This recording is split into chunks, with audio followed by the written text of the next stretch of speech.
Hai semua, tali kawat baja atau steel wire rope biasanya digunakan pada peralatan berat yang berfungsi sebagai alat pengangkat, penarik, dan pengangkut. Penggunaan tali kawat baja ini sangat dibutuhkan manusia di dalam berbagai bidang, terutama pada bidang konstruksi. Selain itu, tali baja ini juga sering kita lihat pada banyak jembatan yang ada di dunia.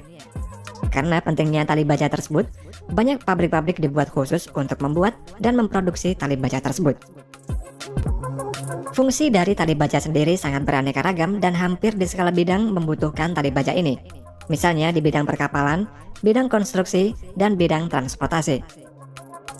Untuk fungsi tali baja di bidang konstruksi ini banyak digunakan pada kren untuk mengangkat alat berat seperti pipa, beton, besi, dan lain-lain. Sedangkan pada konstruksi jembatan, fungsi tali baja dapat digunakan sebagai alat penopang ataupun alat untuk penggantung jembatan itu sendiri. Secara umum, tali baja yang berukuran raksasa terdiri dari ratusan kawat baja berukuran kecil yang kemudian dibentuk menjadi satu. Pada awal produksinya, kawat dibuat dengan cara menempa dan memalu potongan logam panjang menjadi helaian logam, dan metode tersebut dikembangkan kurang lebih tahun 1000 Masehi. Dalam prosesnya, logam akan ditarik untuk membuatnya menjadi lembaran tipis sehingga akan mudah untuk dibentuk menjadi helaian tali. Kemudian setelah ditemukan mesin uap pada tahun 1800-an, proses tersebut dapat dibuat menjadi lebih mudah. Sekitar tahun 1831 sampai 1834, Wilhelm Albert dari Jerman menciptakan tali kawat modern untuk digunakan di penambangan Jerman. Tali kawat baja memang pertama kali dibuat pada tahun 1830-an. Namun pada tahun 1840, Robert Stirling Newell dari Skotlandia mengembangkan proses pembuatan tali kawat baja dan mendapatkan hak paten atas penemuannya. Penemuan tali kawat baja ini kemudian diproduksi massal dan digunakan lebih lanjut sebagai material bangunan. Dalam industri modern sekarang, proses pembuatan tali baja ini terdiri atas beberapa proses. Yang pertama adalah pemilihan kawat baja sebagai bahan baku utama untuk pembuatan tali baja. Sebelum masuk pabrik pembuatan tali baja, kawat baja akan dicek terlebih dahulu ukuran diameter dan grade-nya tergantung untuk penggunaan dan permintaan konsumen. Setelah lolos dari pengecekan, kawat tersebut kemudian masuk dalam proses pencucian dengan menggunakan bahan kimia. Pencucian dengan bahan kimia tersebut dilakukan untuk membersihkan kotoran dan terhindar dari karat. Setelah itu, kawat-kawat tersebut akan dimasukkan ke dalam mesin stranding untuk dipilin menjadi strand. Banyaknya kawat yang dipilin tergantung dari penggunaan dan jenis mesin stranding yang digunakan. Namun umumnya terdapat 19, 36, dan 64 kawat dalam sebuah mesin stranding. Dalam proses stranding ini, kawat-kawat tersebut akan diberi pelumas yang berfungsi untuk memperlancar proses pemilinan saat disatukan menjadi strand. Pelumasan ini juga berfungsi agar kawat yang dipilin tidak mengalami aus ketika bergesekan dengan kawat lain. Setelah itu, untuk menghilangkan pelumas yang berlebih, terdapat semacam karet gelang untuk menghilangkan pelumas setelah keluar dari mesin stranding. Setelah dari mesin stranding, strand tersebut akan diberi tekanan dengan alat roller strainer yang berguna untuk menghindari strand agar tidak terurai dan agar sesuai dengan diameter tali yang diinginkan. Kemudian untuk membuat tali baja yang ukurannya sangat besar, maka proses selanjutnya tali strand yang sudah jadi tersebut akan dipilin lagi dengan menggunakan alat yang lebih besar, yaitu mesin closer. Dalam prosesnya, strand-strand ini akan dipilin mengelilingi core, dan di dalam proses ini juga membutuhkan pelumasan agar tali dapat dipilin dengan mudah. Setelah tali baja jadi, tali baja tersebut akan melewati mesin roller calibration yang berfungsi untuk memadatkan tali sehingga mendapatkan ukuran yang telah ditentukan. Kemudian tali baja tersebut akan digulung pada sebuah drum yang sangat besar.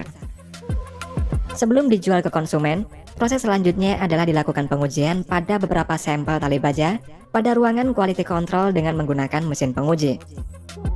Mesin penguji ini akan menarik kedua sisi tali baja sampai putus. Hal ini dilakukan untuk melihat berapa ton kekuatan maksimal tali baja tersebut dapat menahan suatu beban. Terkadang dalam sebuah proyek membutuhkan tali yang ukurannya sangat luar biasa besar, dan tali baja ini tidak diproduksi secara massal oleh pabrik.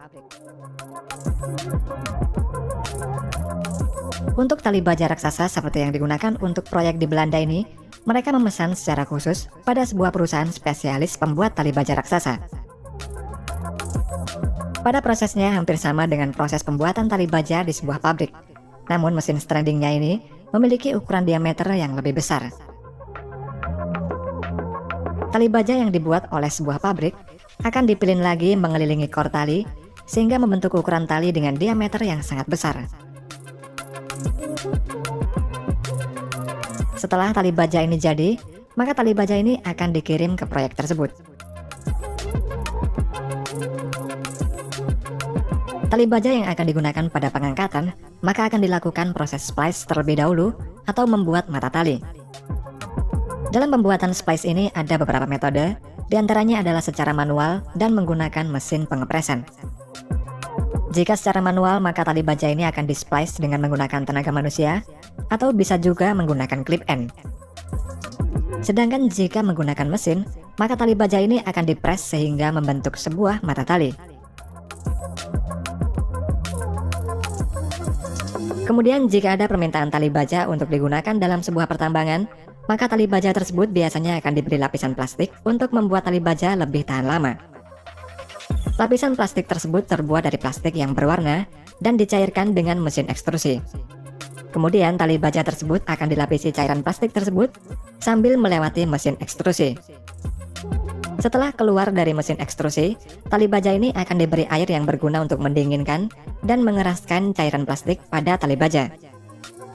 Selain untuk melapisi tali baja, plastik tersebut juga berfungsi sebagai bantalan, mencegah keausan, dan memperpanjang umur tali baja sampai dengan 50%. Kemudian tali baja yang sudah jadi akan diberi label peringatan, label identifikasi, dan sertifikat SWL atau Safe Working Load sebelum dikirim dan dipasarkan ke konsumen. Safe Working Load atau beban kerja aman adalah beban maksimum yang dapat ditanggung oleh tali pada saat tali digunakan untuk mengangkat atau menarik. Sebuah tali baja tidak boleh digunakan untuk mengangkat beban melebihi SWL yang tertera pada label sebuah tali baja. Dan label SWL ini juga mempermudah operator kren atau pekerja lain dalam menentukan tali sesuai dengan kebutuhan di lapangan.